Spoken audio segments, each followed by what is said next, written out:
Guys, we're coming live to you from War Week Boxing with the incomparable Coach Ronnie Shields.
W.A.W proudly presents living legend and elite level trainer Ronnie Shields.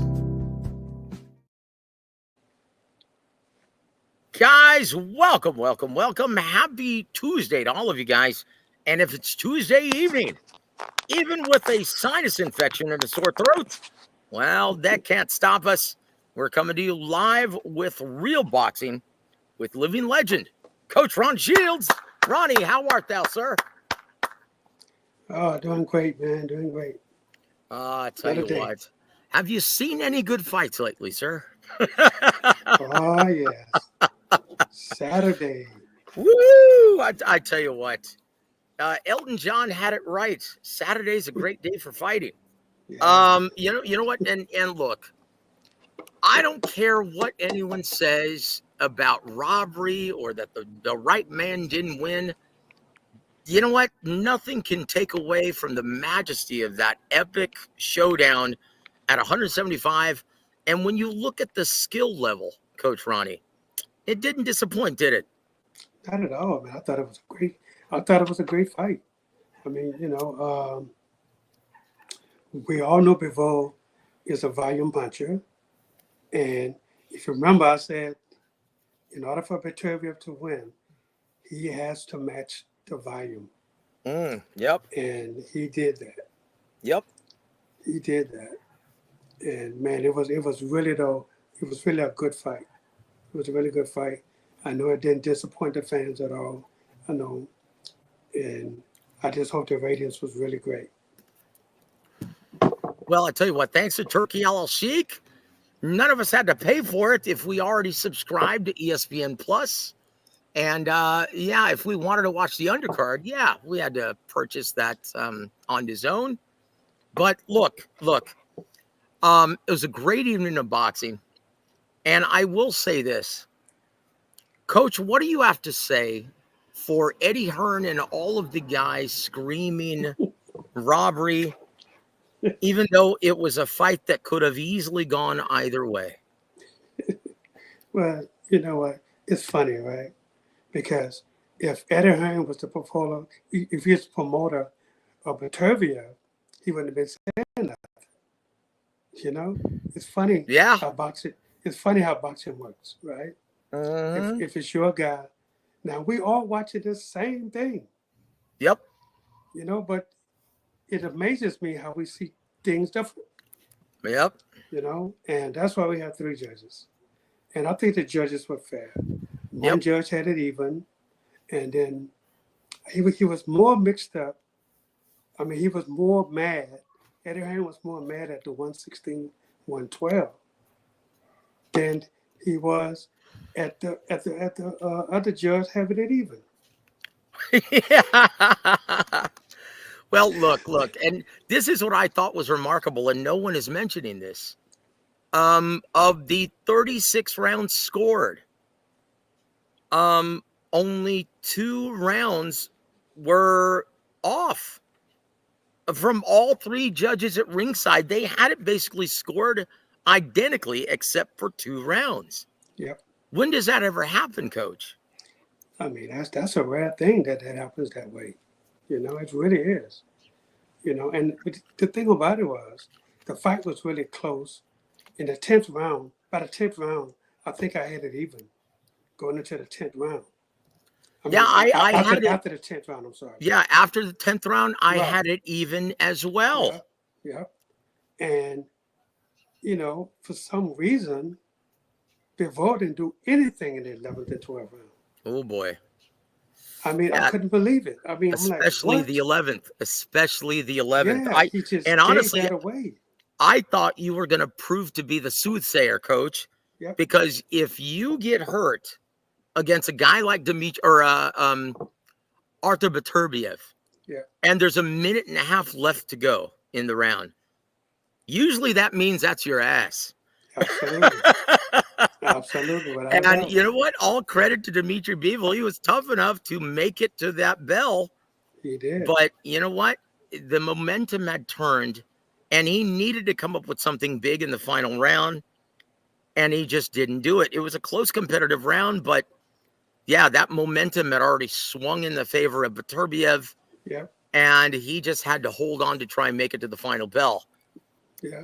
I, Absolutely. I really don't understand why people have been screaming robbery about this. There's no robbery in this fight, man. There was no robbery. And for as long as I've been in boxing, I've always been told from the very beginning, you got to win the championship rounds. Yep. That's because you never know how those other 10 rounds are going to go. But you have to win the last 2 rounds. That's just the most important thing.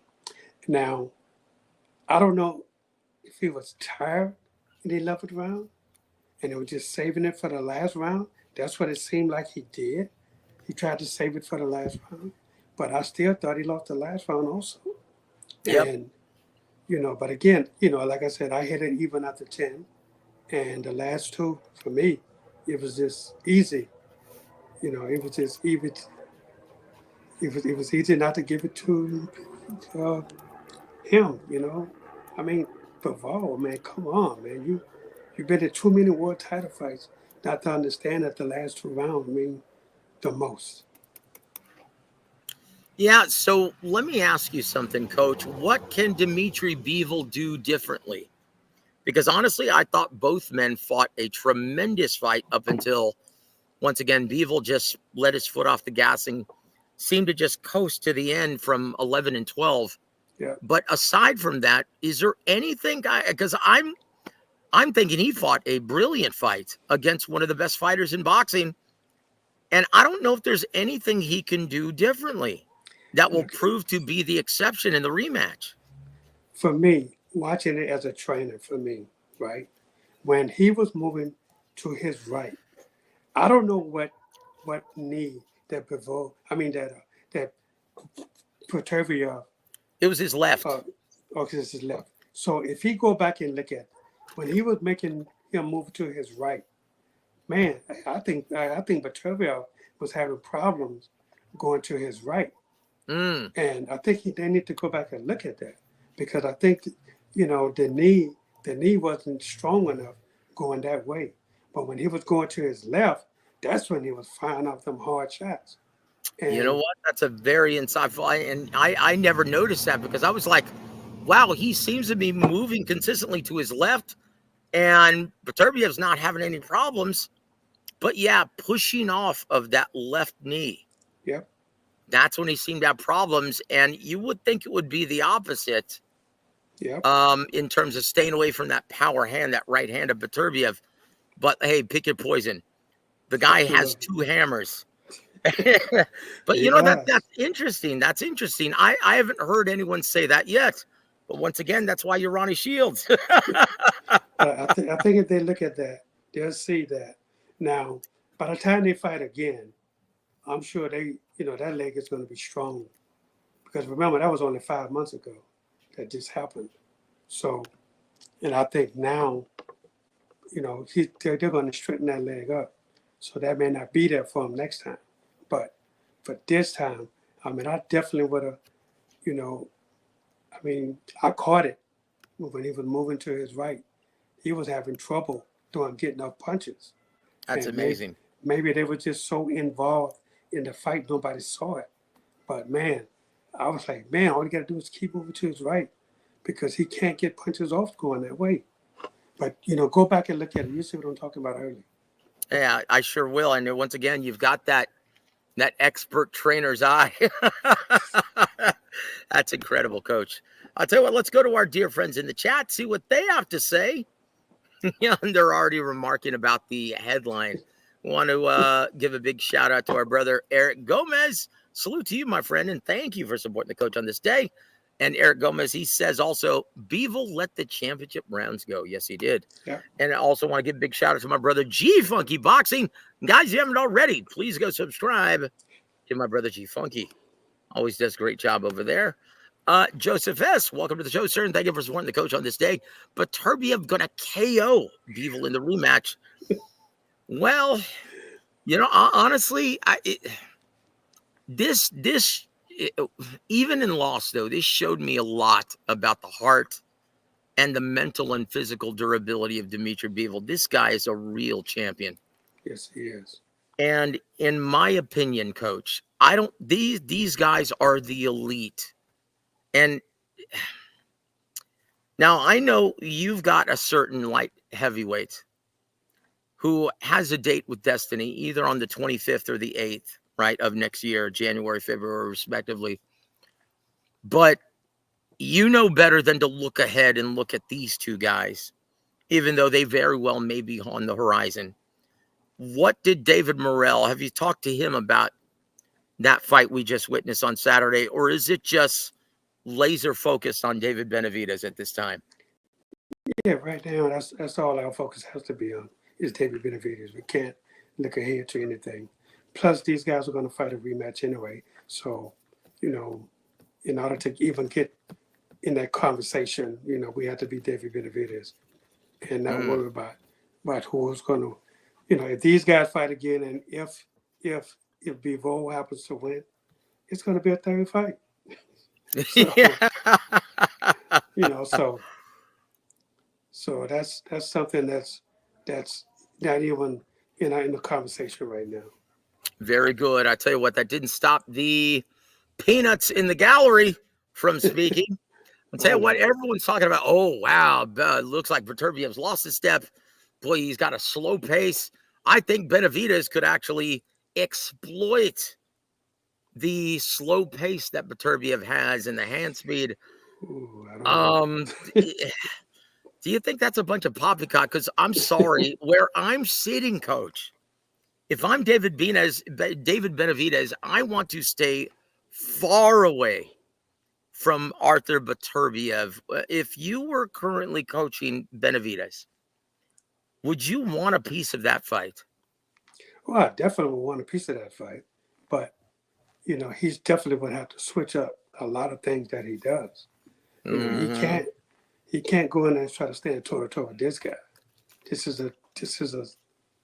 guy's hands are just too heavy. And it's funny. The gentleman from Fight Hub TV, they interviewed Dimitri Bivol the following morning. He was very humble in defeat. Right. And he stated, well, I think Canelo maybe has one punch heavier, and then he just loads up on one shot. And I think that might be heavier. But Beterbiev, every punch he throws at you is the same torque. It's right. Every punch is heavy. And when you look at punch stats and you see how many he throws on the evening, over 500. Right. That is tough for anybody, even someone with the great physical condition of Dimitri Bivol. How do you deal with that if you're David Benavidez, David Morrell, or Dimitri Bivol? How do you deal with that? And don't even bring up Canelo. Don't even bring it, because I've heard Canelo's name being brought up. Canelo don't want that. Yeah. That's too much. That style is not right for him. So how do you deal with that? That consistent volume. Defense. You have to make him miss. You have to tire him out by making him miss. And the thing about it is he hits you everywhere. He throws punches. You know, he don't care where it lands, and that's the danger of fighting a guy like Beterbiev. You know, and you know you have to make him miss, and then you have to punch, make him miss. You have to punch and make him miss. You can't stand and go toe to toe with this guy because he would kill you. I mean, that's just no ifs, ands, and buts about it. You know, and I I just think he is so strong, so powerful in both hands that you know standing in front of this guy is the worst mistake of all. And I give it to Bivol though because he did. He was moving a lot early, but in a later round you see he couldn't keep it up, so he had to stay in front, and he caught a lot of punches because of that. But he's tough as hell, man. Bivol. I give him a lot Yep. of credit. You Yep. know, and like I say, you don't go. They both are world champions coming into this fight, and they both show what champions are made of. And that's, to me, it was no losers in this fight. Yep. It was a great fight, and this is what fans pay to see. Yep. This is the kind of fights fans want to see, and it's this kind of fights we got to keep giving the fans, so they won't be stealing the pay-per-view. But this is this is worth it, man. I'm telling you. And I would really pay for this fight again. Yeah, guys, look, there is, when you think about rematches coming up, and once again, I was just told by my brother Thomas Triber, who works with Queensberry, who's the voice of Riyadh season, right? And did a great job calling all the prelims. Yeah. He told me that there's a 5-on-5 coming up in February of next year, another 5-on-5 between Frank Warren and Eddie Hearn, right? And it's going to be headlined by the rematch, Daniel Dubois versus Anthony Joshua. Now, unlike this one, yeah, that was a lot more one-sided now, wasn't it, Coach?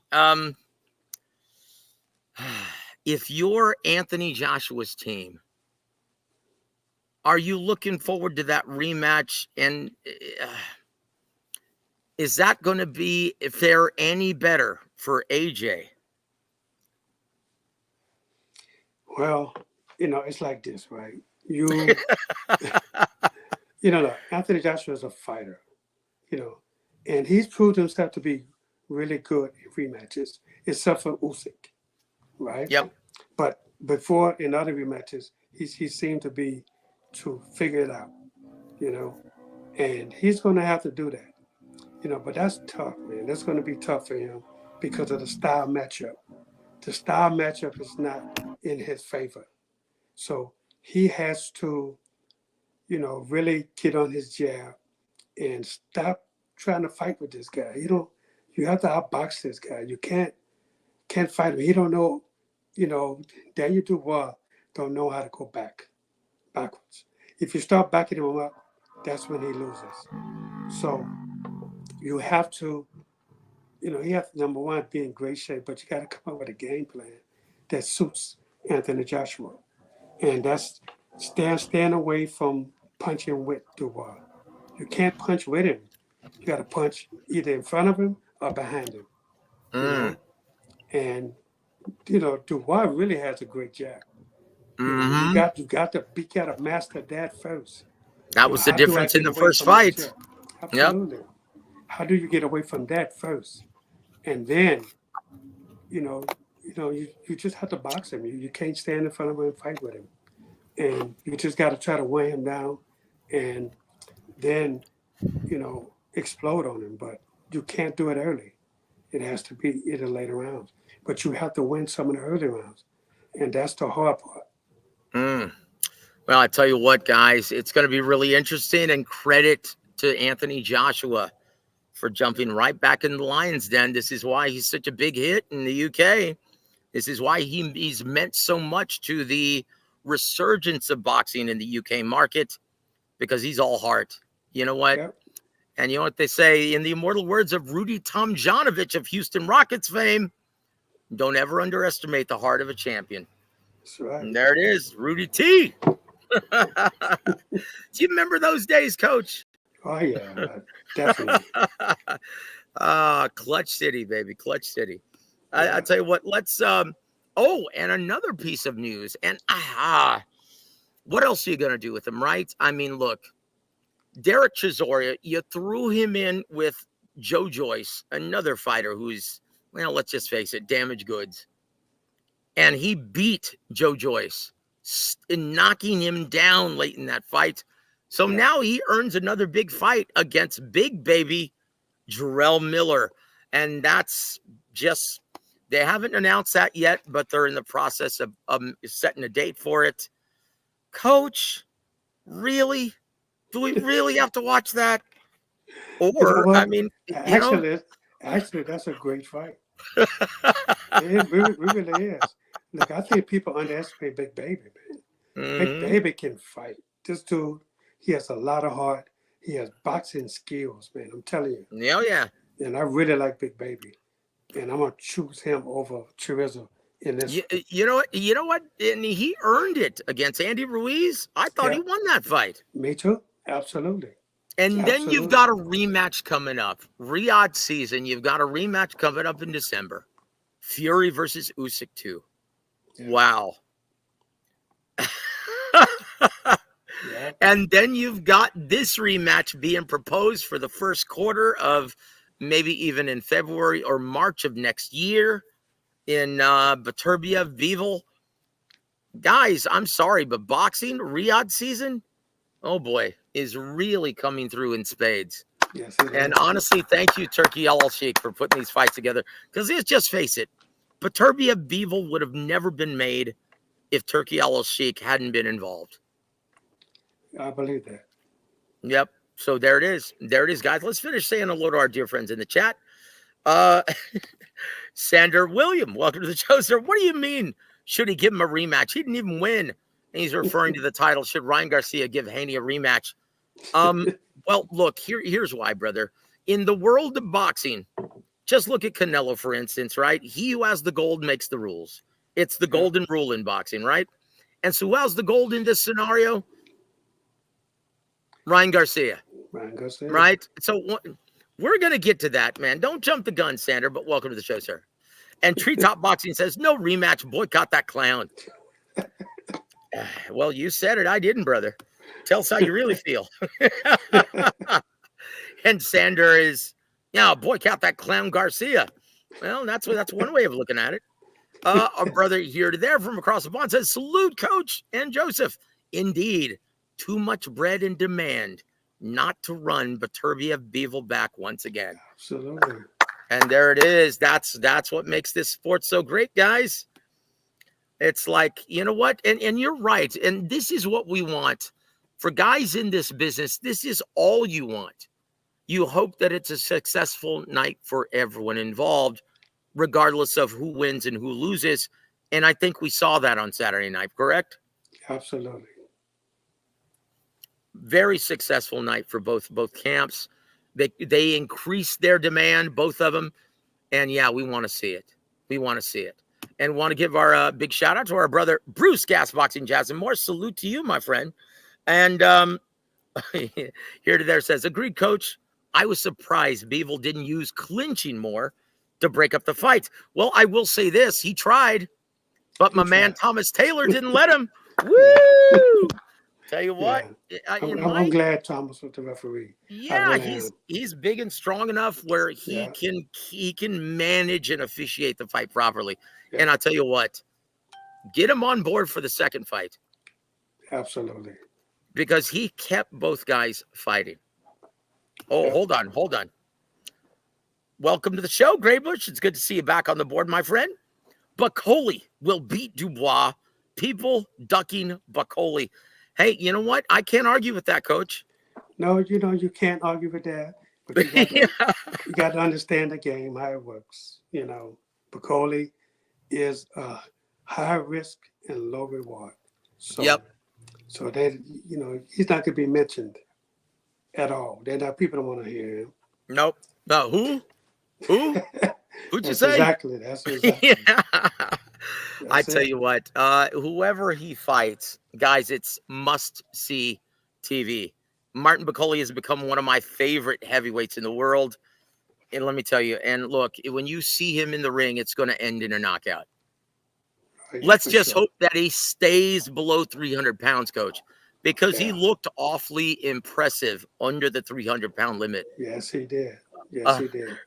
now, how hard is that to keep a fighter in check who's in the heavyweight division and doesn't have to make weight? You know what the thing about it is, if you keep him active, then it's easier. But he can't be fighting once a year, because that's going to destroy his weight because it's hard. He's a big guy. He needs to eat, but he needs to work out too. Uh-oh. Uh-oh. Hey, you know what? Don't sing it. Bring it, Treetop. He says Benavides will smash Morel 100%. Are you sure about that, Treetop? Ronnie, get him. Well, he's going to have to be like everybody else. You got to wait till that date. Woo! I love it. I love it. I can't wait to see it, guys. Look, when do you guys start camp, Ronnie? Actually, he's coming next week, so we just go. We have a lot of time, so but we just go do the formalities of just go through the game plan and and then keep adding stuff as we go along until we really get down to working for the fight. Now, unlike certain fighters that we just mentioned, right? You don't ever have to worry about David Morrell Jr. ballooning up in weight between fights, do you? No, especially at light heavyweight right now. He's walking around about 185 right now. That's So perfect. so That's perfect. 778, 75 is no problem for him right now. So he's still a young man. So but that's a good thing for him. He already worked hard, so it's no problem in getting the weight down. He could still make 68, but he can't get the fights he want at 168, so he had to move up. The same with Beterbiev. Same thing with him. He couldn't get the fights he wanted at 68, and there's only one fight there, and that's Canelo for both guys. Canelo wouldn't fight either one of them. So, the next choice is to move up to 175. Yep, there it is. There it is, guys. Look, I'm dreading moving on to the main event, guys. I'm really tired of talking about Devin Haney, to be honest. So let's finish saying hello to our dear friends in the chat, okay?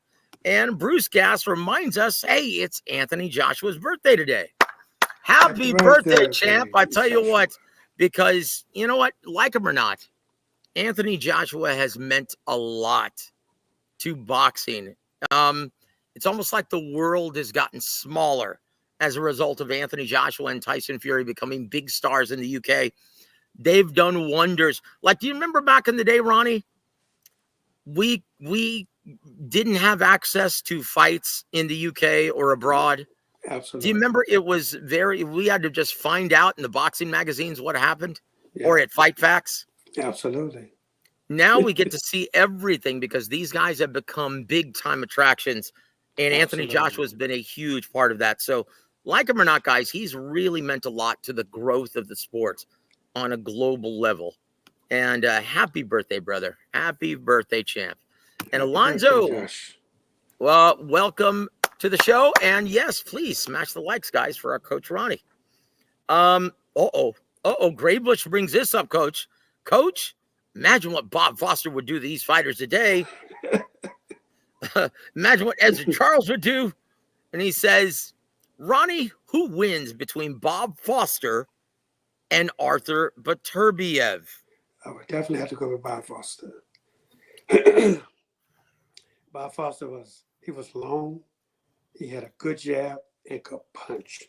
Beterbiev, I don't know if he could take those shots. Because he was coming with Bob Foster was coming with everything. And, it's different now today. The guys are more how you say, more busier today than they were back then.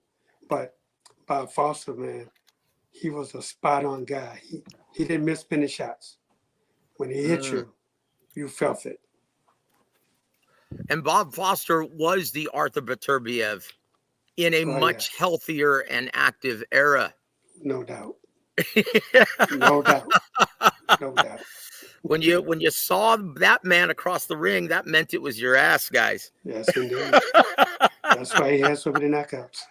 Woo! Boy, Bob Foster, one of the all-time greats. Low Clarity, welcome to the show, sir. Thank you for supporting the coach on this day, my friend. And my brother Bruce says, yep, Foster only got beat by heavyweights. Yeah. And there's no shame in that, guys. None no at all. shame in that.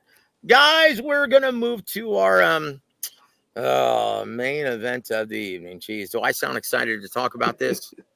And guys, I'm referring to an article that is titled Boxing's Lack of Support for Devin Haney is Evidence of a Soulless Sport, penned by Mr. Owen Lewis, who's never laced him up or stepped foot in the ring.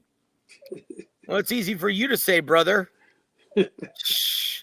Boxing's code, and then I'm going to quote from this article.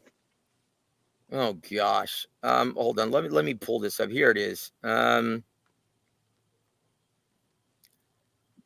geez. There's a part. But every once in a while we go too far. Devin Haney is currently suing Ryan Garcia, who beat him up in April. Garcia's left hook couldn't miss. That is true. And Haney failed to dodge it despite a great familiarity with Garcia through a lengthy amateur rivalry.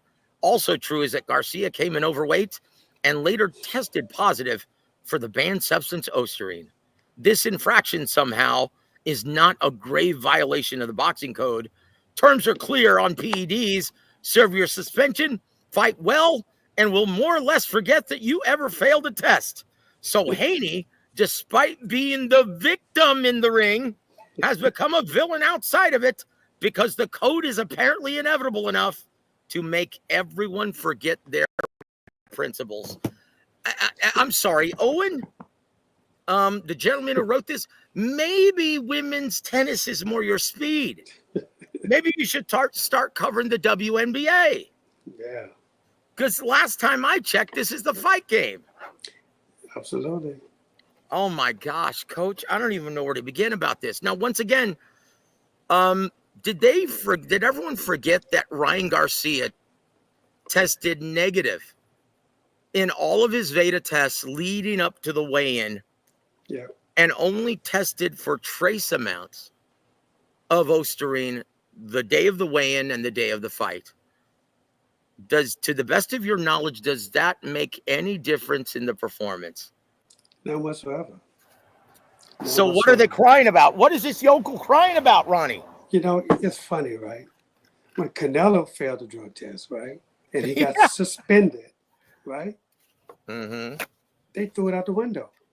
Yep. He had to sit out for 6 months, then come back. But now people don't talk about it. Nobody says a word about it. But you're jumping on poor Ryan Garcia. Why? Yeah. Why they jumping on Ryan and they giving Canelo a pass? If you go, Yeah. you know, if you go get on Ryan, you got to get on Canelo. Well, look, honestly, I am sick to death of hearing this. And then we see Devin Haney now throwing down an ultimatum. Oh, you've got 48 hours to comply if you want the rematch. It's like, wait a minute, the belt's not on the line. You threw your belt away because you didn't want to. You were $1.7 million for a purse was beneath you. Yeah. So you tossed your belt in the trash, and then you turned down over $2 million to fight Liam Perro. Now steps in Richardson Hitchens, right? And so you turn down another type of title opportunity.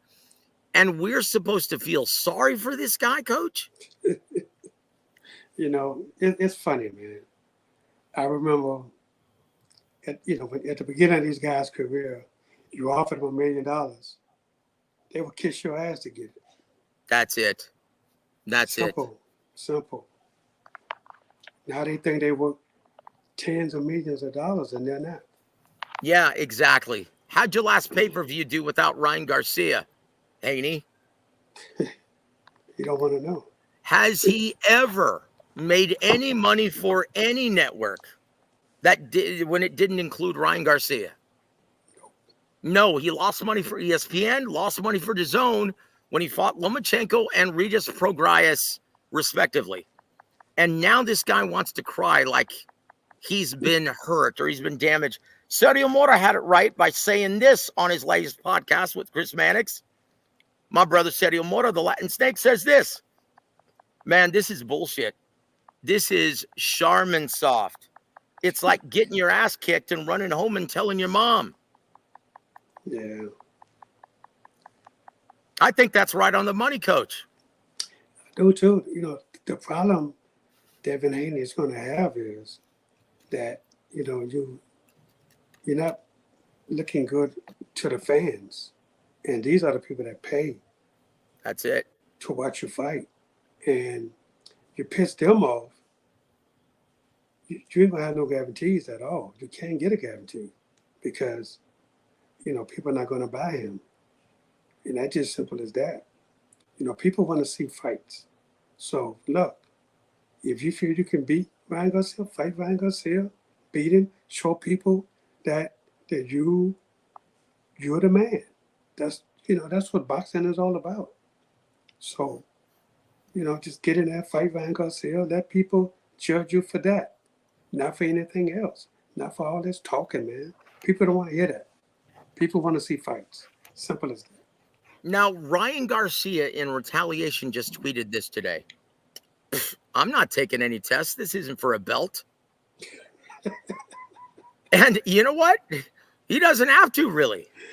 And if Devin Haney doesn't like it, BOOHOO, what are you going to do about it, Haney? Nothing. He can't. You know, that's it. If it's not for a belt, then there's no test required. That's simple. You know, he can put it in a contract, and if Ryan signed a contract, then he could sign for tests. But other than that, he could say, nope, I'm not doing it. Yep, and let's just face it, guys. This lawsuit is frivolous and filed in the wrong state, might I point out. The fight took place in New York, but this isn't a criminal matter. This is a civil matter. Right. Where does Ryan Garcia and Golden Boy reside? In California and Nevada, respectively. Yeah. So what good is a judgment going to do in New York? Nothing, because he don't have to go to New York. Exactly. It's a worthless piece of paper that basically says, okay, if he doesn't show up to court, which he's not going to, and he doesn't have to, right, then basically you've got a judgment, which is a worthless piece of paper that says, hey, this guy owes you money. Good luck collecting it. Yep. Good luck collecting it in California and Nevada. Got to know how to play the game, guys. Chingao, right. They should have gotten Mike Miller. There it is. Mike Miller, by far the best attorney in boxing. He knows. He knows. So basically, guys, this was just filed to try and create leverage that isn't there for the Haneys in negotiating a rematch. But once again, we all see that it's not working. And this article by someone named Owen Lewis is just wah, wah, wah. That's it. That's it. That's it. Hold on. Let's see this. Article 4, Section 1 of the U.S. Constitution, known as a full faith and credit clause, requires each state to recognize. Yeah, good luck enforcing it, though, Holmes. Once again, you've got to enforce it. Now, once again, that's given that Devin Haney established venue rights. Does he have venue rights? Does that say anything in his contract? No, brother. Understand how this works. This is civil. This is a civil matter, not a criminal matter, Holmes. Right, exactly. So understand.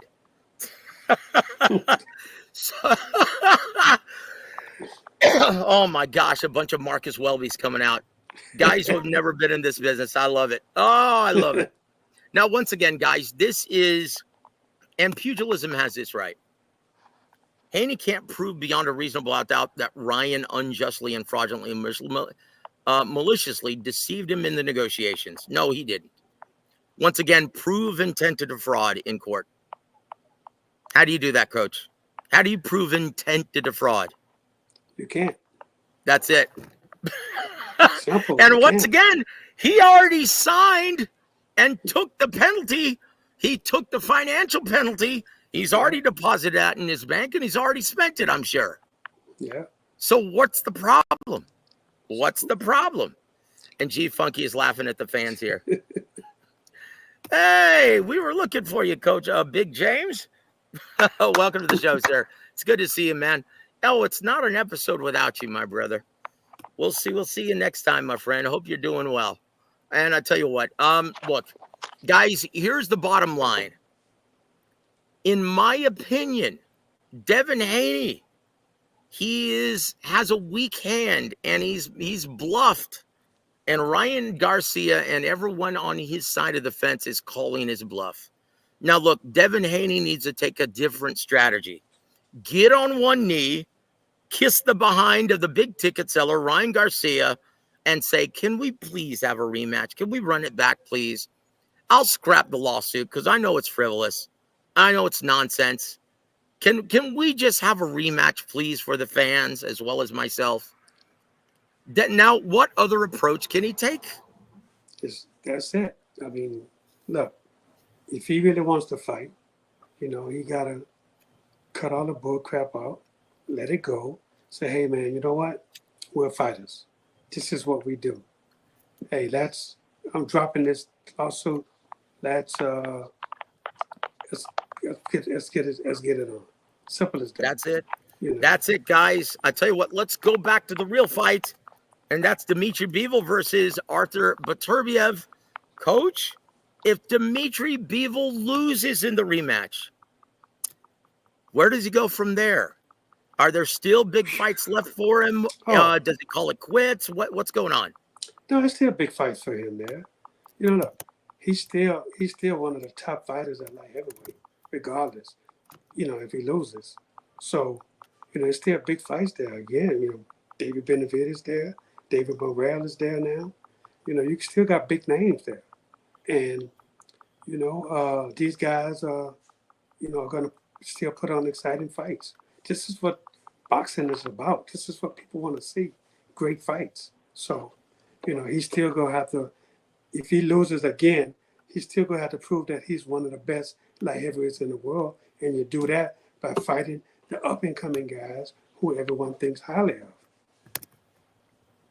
Yeah, you know what, Coach, do you see Canelo wanting any more of that action, even if Dmitry Bivol loses twice? No. Yeah. Why not, sir? Well, because it would be for nothing. Number one, what do he gain if they do fight again and say he comes up and he wins the fight? What is he going on with? Nothing. So it doesn't mean anything without a championship belt behind it. That's it.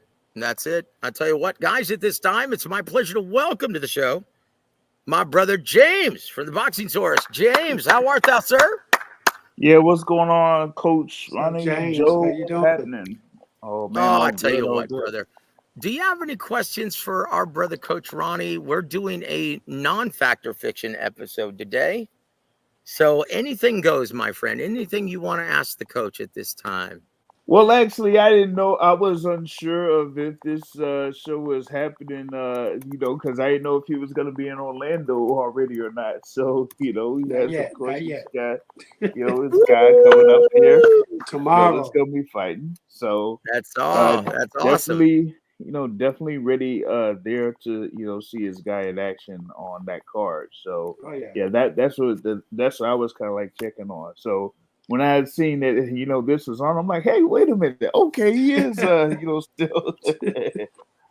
over his way here for now. Yeah. So looking forward for Yoenis Diaz to be back in action.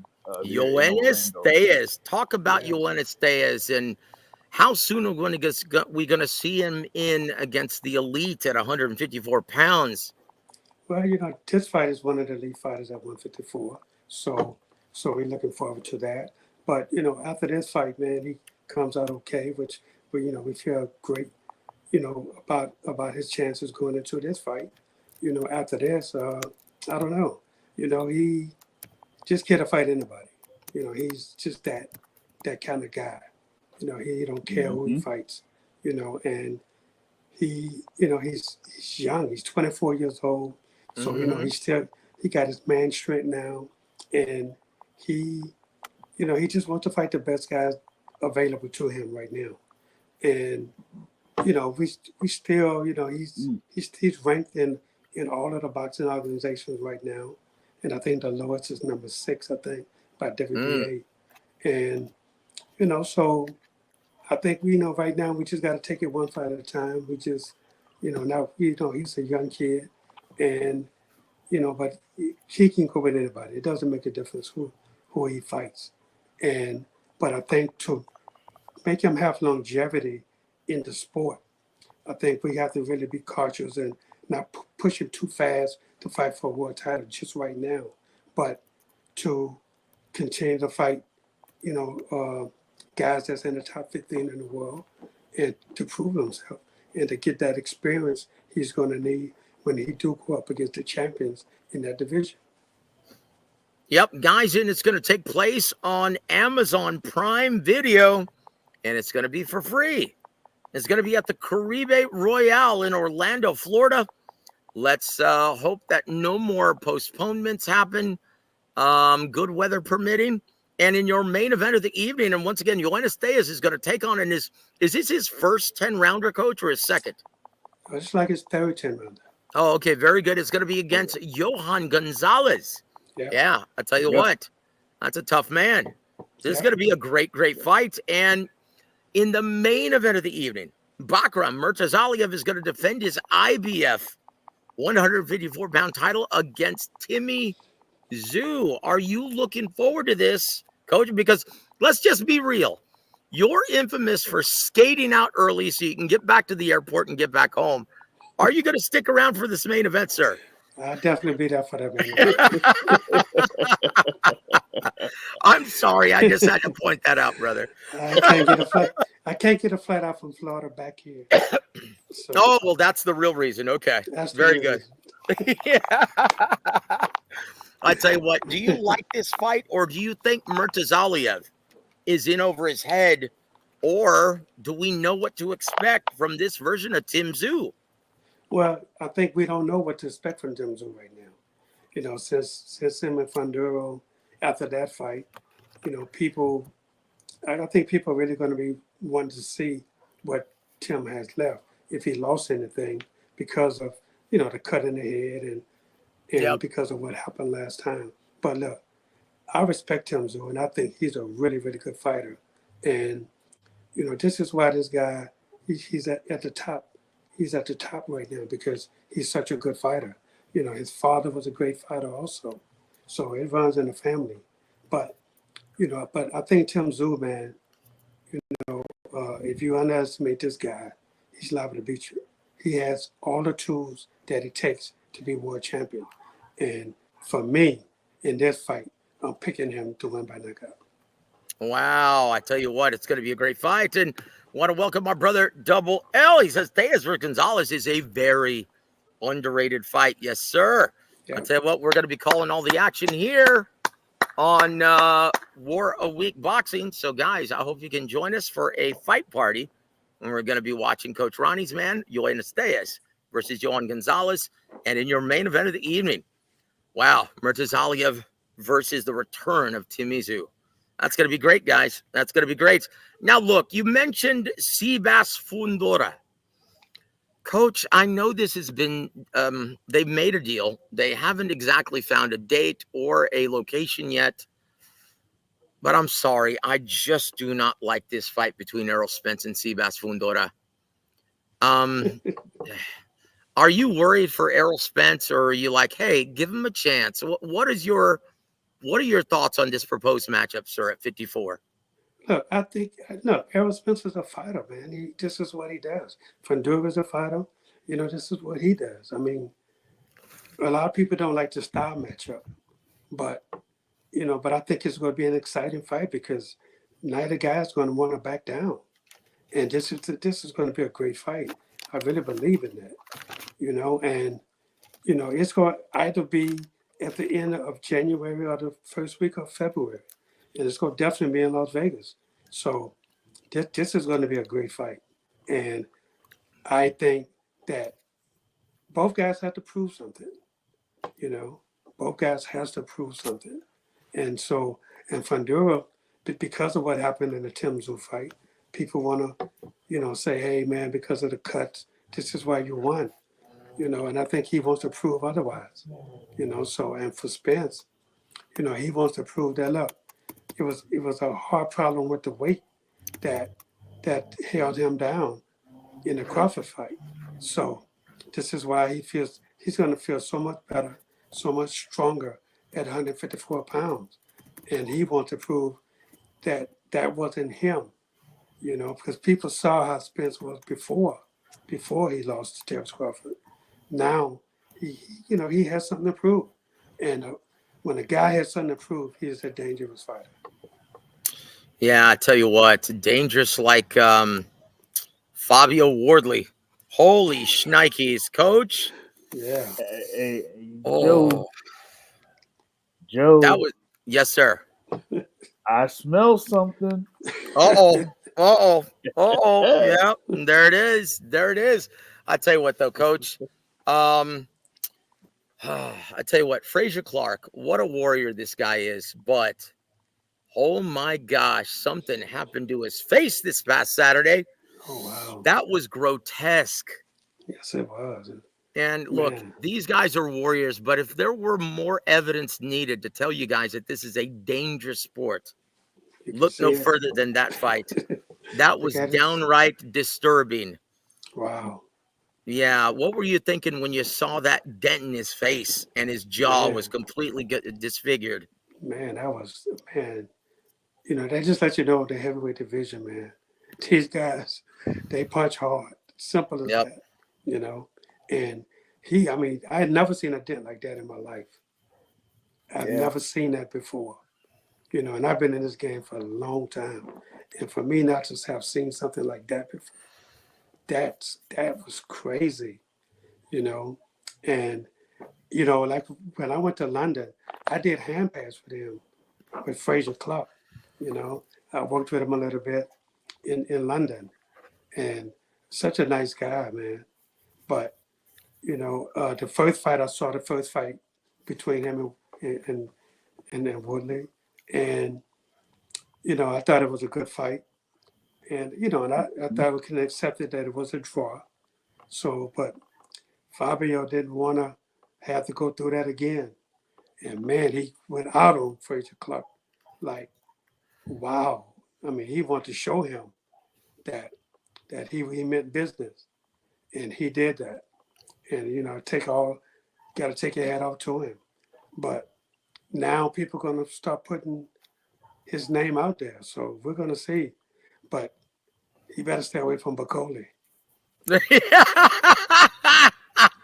Look, Fabio Wardley, like him or not, guys, he's 18-0-1 now with 17 big wins coming by way of knockout. And he put on a hell of a statement.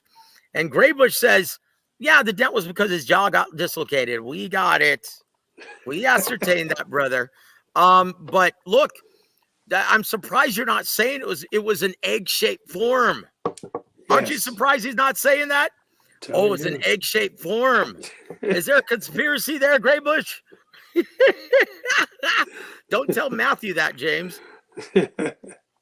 Oh, no.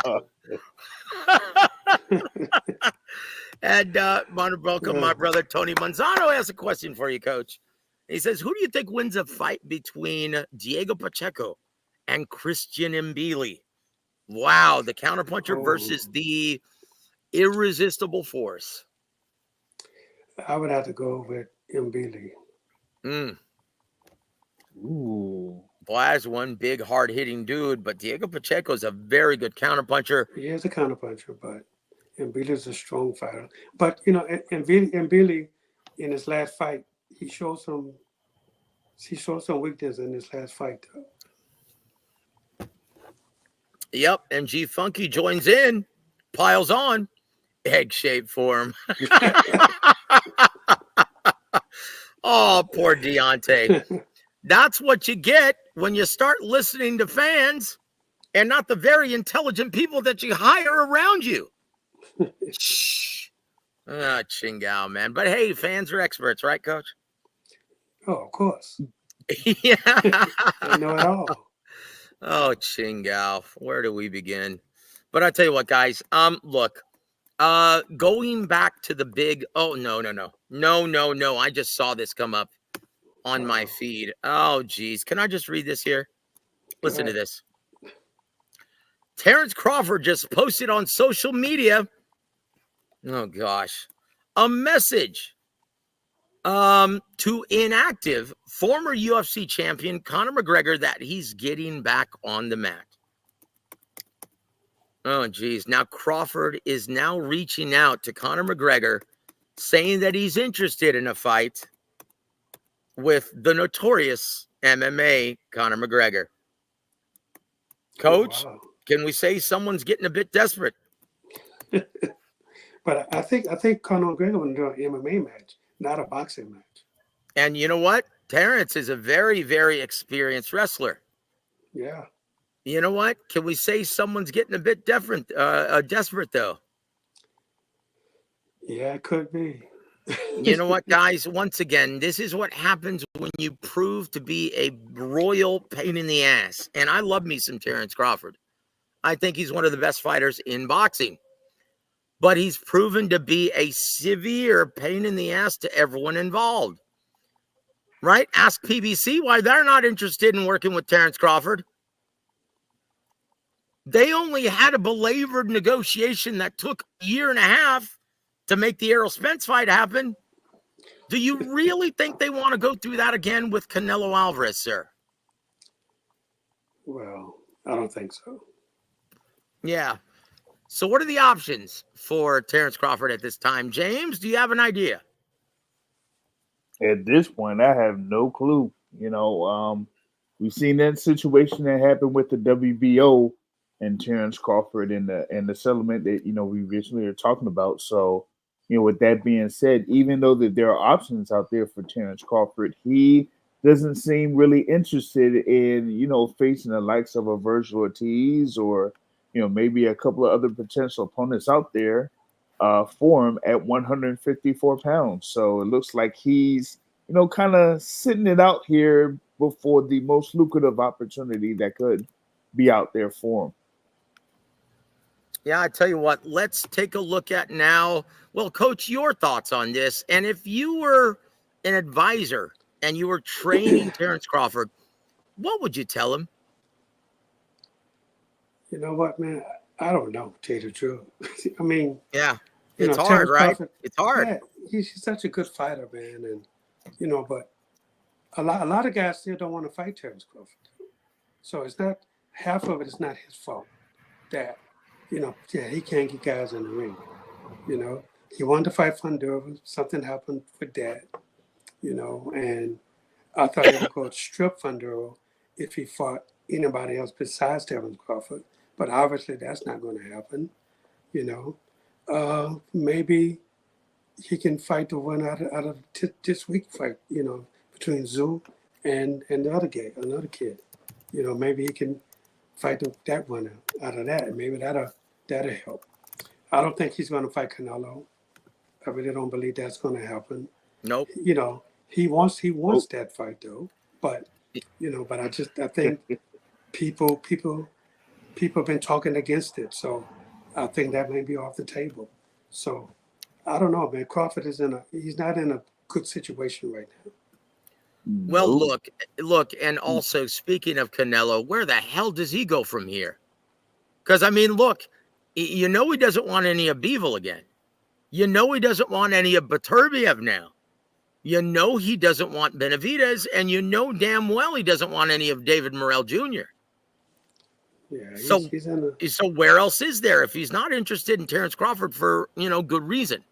He doesn't want to have to deal with that pain in the ass and have a guy who's the obvious B-side try to put weight restrictions on you.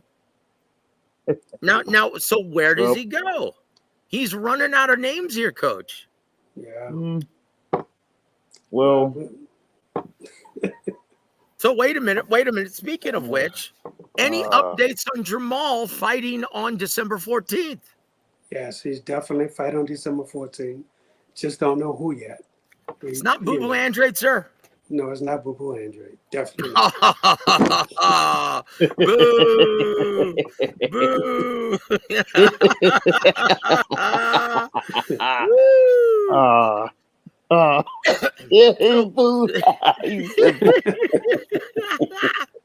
So here's one for the diehards, guys. Here's one for the diehards. And no, I'm not going to point to Jack Catterall versus Regis Prograis because I can't think of very many diehards that are even interested in that. Hey, James, who was that yokel on your show that insisted to me that Jack Catterall was a ticket seller? Oh, remember that? Oh my God, World Rank probably. Yeah, it probably was World Rank. Yeah, you know what, man? And once again, I'm getting really tired of that. Every time I come on someone's show, like I came on Matthews last week, and there was a fan, and I said something. I said, look, I feel bad for this kid, Devin Haney, right? Because he's grown accustomed to receiving inflated purses, and that's not his fault. That's a product of Eddie Hearn trying to attract talent, and he's paying him inflated purses, just like Al Heyman did back in the day with all of his fighters, including Adrian Broner, and it never works out for the health of the sport. And when I said that, oh man, it almost, this guy almost made it seem like I made fun of his mother. Like, oh, wait, who did he pay inflated purses? And then he started arguing with me. I'm like, look, son, I already know this stuff. This is for your benefit. Dude, what is the deal with all these? Like, Ronnie, what is the deal with all these fans feeling emboldened to be downright disrespectful and start arguing with someone who's been in this business longer than they've been alive? Yeah. How do you deal with that, Ronnie? Well, I let it go through one end after the other. And you say, hey, have a nice day, brother. That's it. You know, I wish I were. You know what? I need to learn from that because I just can't let it go. Yeah. I just can't let it go. Yeah, you got to walk away, man. Yeah, well, that's not in my vocabulary, my friend, and you already know that. Me neither in cases. Yeah. You know what? Joe, and that's probably. Oh, go ahead, sir. You had the interesting part there in reference to Canelo and Crawford, and the thing about it is that on Canelo's side, he's recently said that we had to talk about working with PBC and that he's. You still there, James? You dropped off. We can't hear you, brother. Oh, damn. You lost him. Okay, well, I'll tell you what. Let's go through the boxing schedule. And once again, this is for all the diehards because I can't think of anyone else who's going to be interested in this fight. And it's a very good one. Maybe. Because the first one, oh, boy. Well, let me get your thoughts, Coach. November 2nd in Verona, New York. The rematch, Robson Conceição takes on Oshaki Foster for Conceição's now WBC Junior Lightweight title. Coach, are you interested in seeing this, brother? Because I know you know Oshaki, and he's a very good fighter. Yeah. But look, he just didn't do very much to excite the fans. And honestly, he didn't make a very strong case for winning that fight. What are your thoughts? I don't know. Did you think he did? Absolutely, I thought he did. I thought he wanted to fight easy. I thought he wanted to fight easy. But now it's not going to be easy for him this fight. But look, he's going to win this fight. Definitely, he's going to win it. He's such a good fighter. And I know this kid works really hard. And I'm looking forward to seeing that fight. Although I got to fight on the same night, I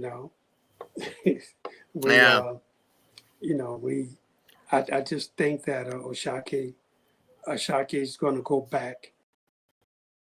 Him and his team are going to go back, look at the fight. And, man, I'll tell you, it was hands down.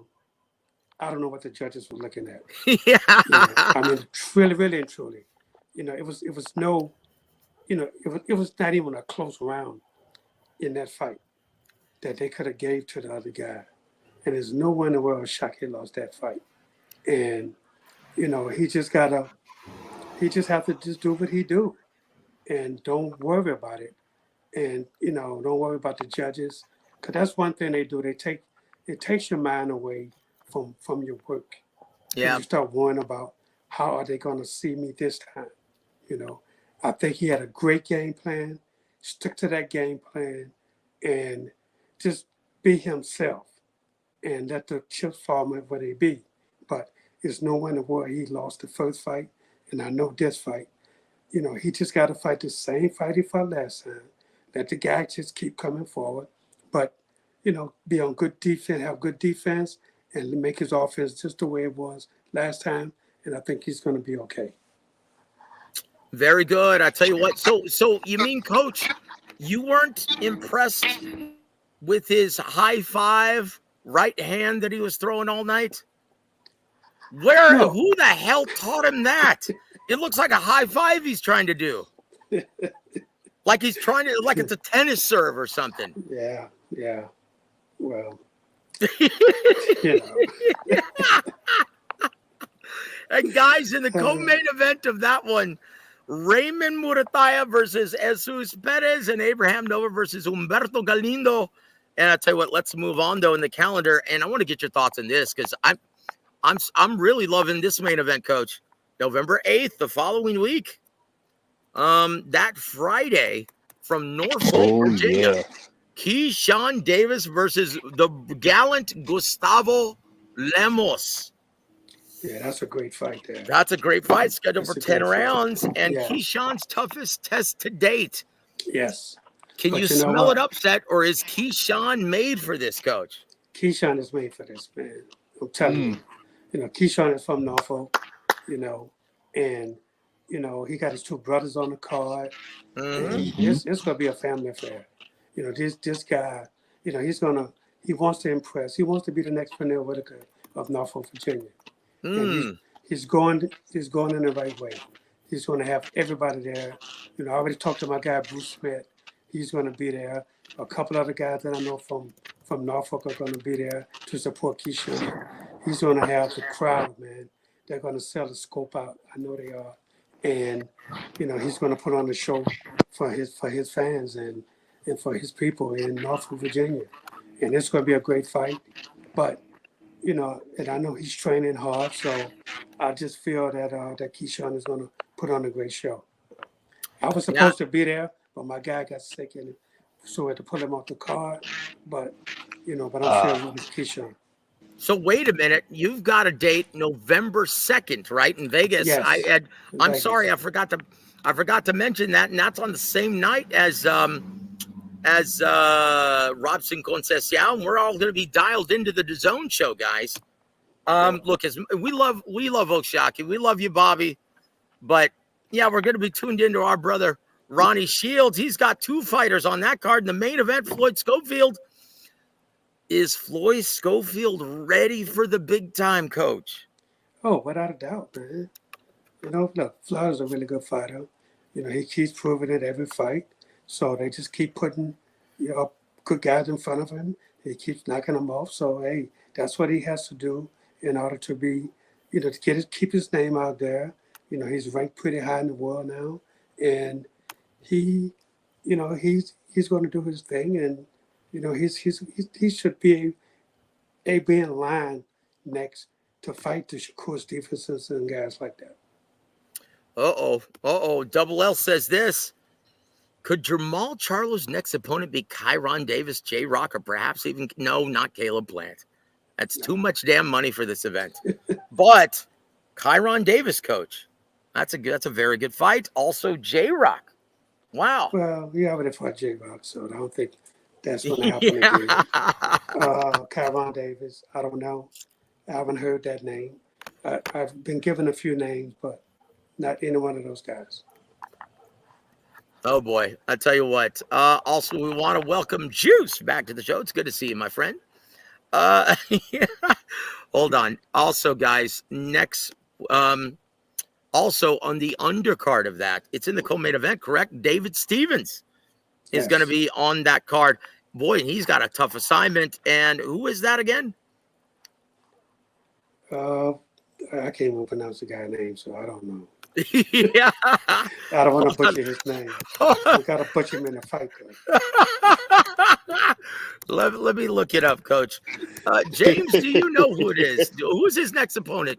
Oh James? man, I was about to look it up, but man, this I don't know, the internet here where I'm at is just messing up. So I'll Oh, see if I can it's get it. Beck the Bully. Beck Beck the the bully. Bully. Oh, Bektemir Yes. Beck. Belikuziev. Oh Yeah, yeah. there you go, Beck. Oh Oh boy, this is a wow. great fight. Oh, without a doubt. Coach, are you But studying that King Gabe Rosado fight? no, not really, because Rosado hit him with one good punch, and that was enough, to knock him out. But but Beck, he comes back, man. He came back and won a decision. So he understands how this game works. So, but look, Beck is a good fighter. He's a pressure fighter, and look, this is going to be a very exciting 12-round fight. And we're not looking to go 12 rounds in this fight. Just like they're not looking to go 12 rounds in this fight. So, we definitely looking forward to it.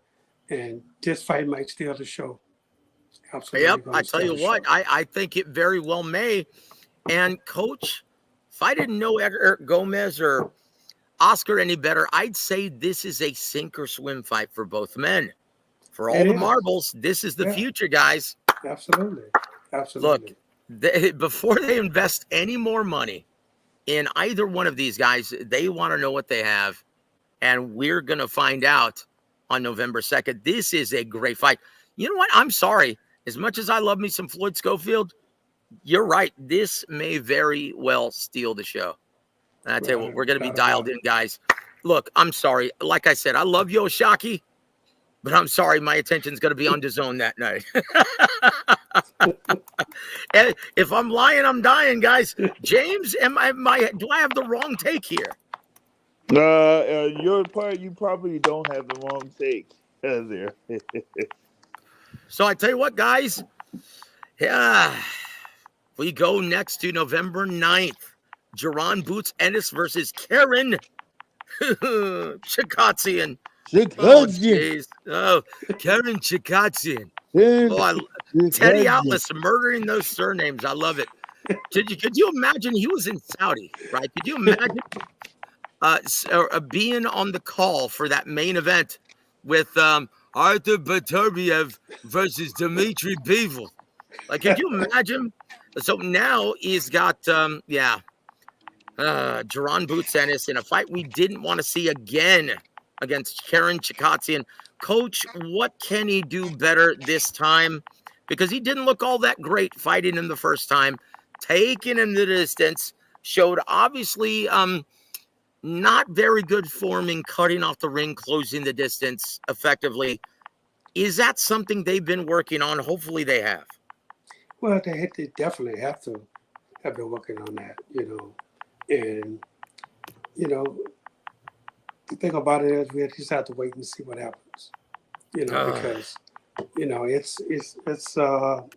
it's hard to say. It's hard to say what's going to happen. Oh, boy. I tell you what, in the co-main event, to get people to tune in, they've got Jesse Bam Rodriguez versus Pedro Guevara. Coach, is there anyone who can challenge Bam Rodriguez? Not right now. Or is he going to have to move up to 118 against Junto Nakatani, who we just saw earlier this week, beat the living snot out of that poor dude? And he looked great doing it. That straight left hand of Junto Nakatani is something special. He's a 5'8" super bantamweight coach. Bantamweight coach. Right. That guy's a freak of nature. Should Bam Rodriguez stay away from that guy? Well, look, Bam wants to be one of the greats. So, in order to be one of the greats, you have to move up and, challenge guys in different weight classes. So, and I think Bam can do it, man. Bam is a great fighter. And, he's going to clean out his division. So he has to go up after this. After he clean out the division, he has to go up to the next division. It's only a couple pounds, so it's not like, he got to go up 20 pounds, you only got to go up a few pounds. So, and, Bam is such a good fighter. He has to keep challenging himself. This is how you get better, challenging yourself. So, and I think he definitely would want to do that. And I'm looking forward to him doing that. Because I'm sorry, Coach. For my money, that's the fight. Oh, that's the fight. Bam versus Junto. Absolutely. And you put that fight in Japan, that's a huge money fight. Oh, without a doubt. Woo! It's more money there than it is here. Yep, absolutely. And it definitely wouldn't be on the undercard of Jaron versus Karen. No. Chingao. So let's look at the following week, and this is going to be our last topic for discussion, Coach, for tonight. We're inching closer and closer, exactly a month from today. Mike Tyson versus Jake Paul in your 8-round main event in the heavyweight division. Coach, do you still believe we're going to see this fight come to fruition? I think it's going to happen. I really believe it's going to happen. Oh, boy. A lot of people don't want to see it, but a lot of people do want to see it. And that's the crazy thing about it. I think if in order for Mike to do anything, it has to be within the first 3 rounds. After that, I don't know. But Mike being at the age he's at right now, in his 50th, man, I just, that's tough. That's tough. But knowing his background with all the fights he's been in, and it takes a toll on your body. And you're not getting younger, you're getting older. And as you get older, your body only lets you do so much. Yeah. And I just can't see Mike pushing himself for a whole 8 rounds. I really don't see that. I think Mike has to go for it within the first or second round. After that, he can't win. But it's supposed to be an exhibition, so unless it's a knockout. So. Well, we'll see what happens. We'll see what happens, guys. Oh, boy, we're going to get it in more ways than one. Oh, Chingao. In the co-main event of the evening, Katie Taylor versus Amanda Serrano in a long-awaited rematch for some people. I, for one, don't care about women's boxing. So, yeah, there it is. Hey, guys, look, I'm sorry. I just tell it like it is. I'm sorry, guys. Oh, no. Come on, Joe. We're going to leave that one alone. Well, look, guys. Well, no, I'm not going to say it. Yes, I'm going to say it. I'm going to say it. Close your ears, Ronnie. Oh, no. You should have put this fight in Amsterdam. No, I'll do it in my Charles Bronson imitation, right? You should have put this fight in Amsterdam with all the dykes. Oh, that's cold. That is savage. So we're going to move further down the line. Mario Vargas defending his WBC welterweight title against Abel Ramos. And I tell you what, there have been a lot of people saying, that, you know what, this is just going to be Mario Vargas holding court and defending his title against just another fighter. I don't believe it. No, he's not just Ramos is not just another fighter. He's a really good fighter. But I'm sticking with my Texan now. I'm going with Barrios.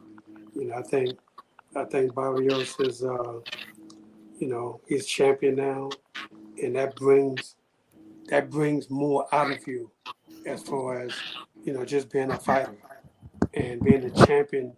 Man, that even makes you more aware of everything, and you walk different, you talk different, and so I'm sticking with Barrios.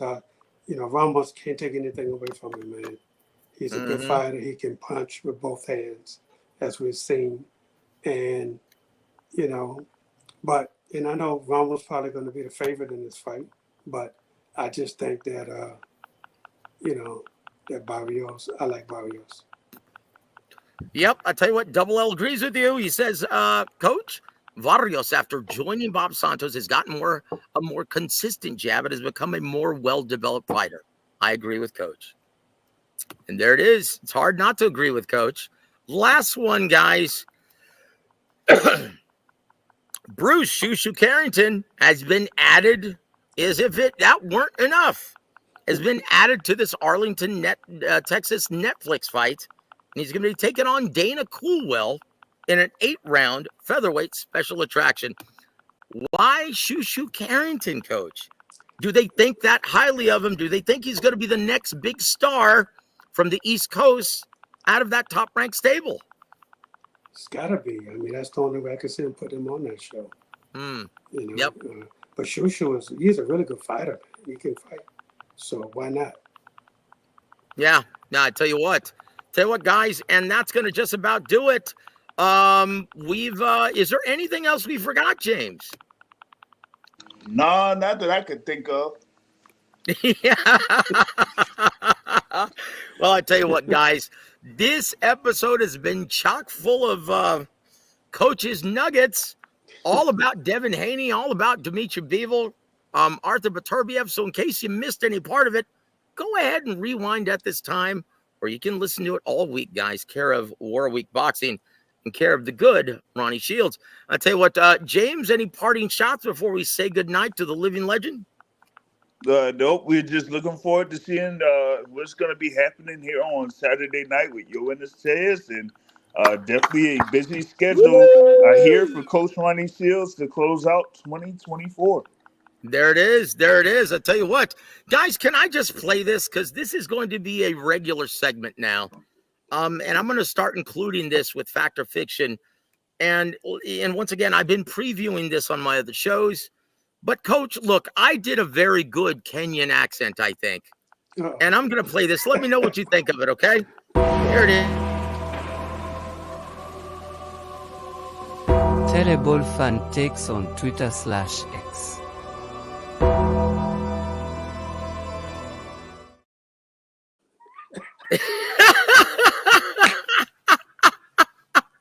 Now, come on. Everyone's been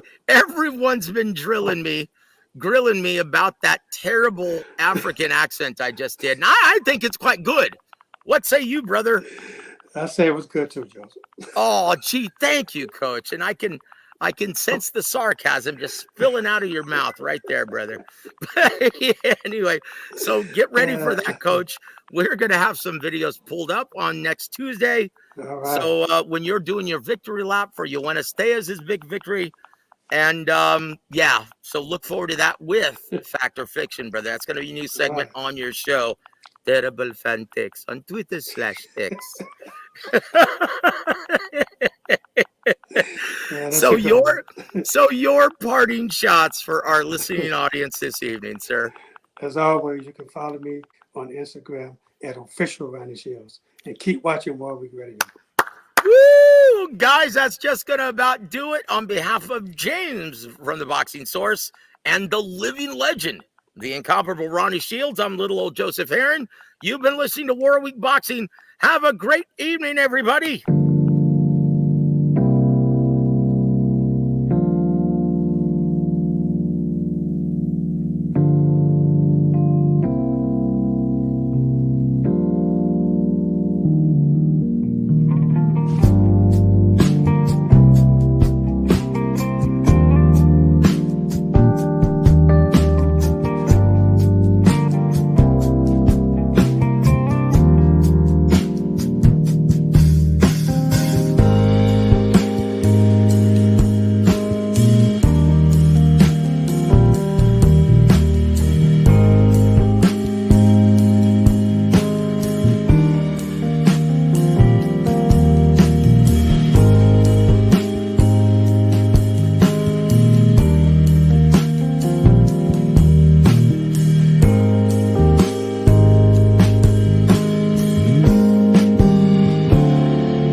Dentures proudly presents living legend and elite level trainer Ronnie Shields.